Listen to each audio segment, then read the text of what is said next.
I'm here to tell a spooky story about pirates. My granny was told as a child that Captain Kidd, knowing the law, was on a trail, traveled up to the Jersey coast looking for the perfect spot to bury stolen booty. And he found it near a grove of gnarled, wind-swept pines on Sandy Hook. One moonless, dark night, the Adventure Galley slid silently into the harbor at Sandy Hook. Before the wandering eyes of two hidden watchers, a crew of scurvy buccaneers armed with cutlasses and pistols had rowed boatloads after boatloads of heavy chests into the shore. They were accompanied by a tall, proud man with red whiskers and a cocked hat that the watchers recognized at once as the bold leader of Captain Kidd. The captain led his men away from shore, and they disappeared with them into the grove of pines. The pirates were gone that time, long enough, according to those who watched, to bury any amount of treasure. They came away before dawn and rowed back to the Adventure Galleys and sailed into the last vestiges of the dark night.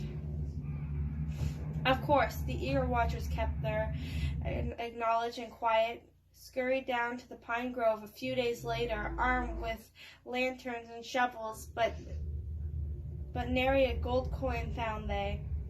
And in frustration, they shared their tales with their other folks in the region. After that, there was not a night when the pine grove did not see someone digging fervently with a shovel. After a few decades of this, the pine grove gave up the ghost and died away completely. By my granny's time, there was nothing left of the spot save a few stunt trees, some windswept grass, and one certain dark night's dem bones.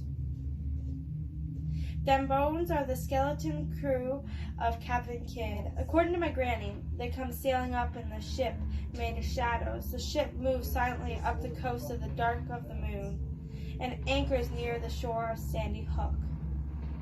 2 or 3 boats are lowered from her side, and they are filled up with the eager forms of glowing skeletons wearing cocked hats and tattered buccaneers' garb. Around their waists are belts full of pistols and long cutlasses.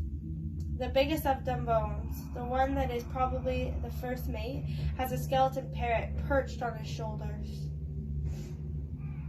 Dem bones carry heavy trunks full of treasure onto the shore and scatter them all around the place where the pine grove once stood.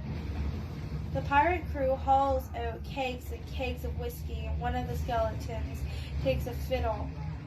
A phantom fire is lit, and the sand in them bones start to such a rowdy singing and dancing that noises would wake the dead.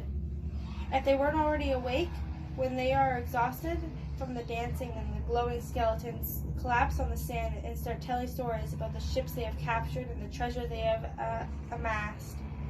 Some of them bones open the big trunks and take out jewels and ropes and pearls and adorn themselves. Other toss gold coins back and forth as if they were a child's ball. In the darkest part of the night, just before dawn, dem bones pack up the trunks and row back to the ship of shadows. One by one, the glowing skeletons disappear into the hold, and the ship draws anchors and sails away.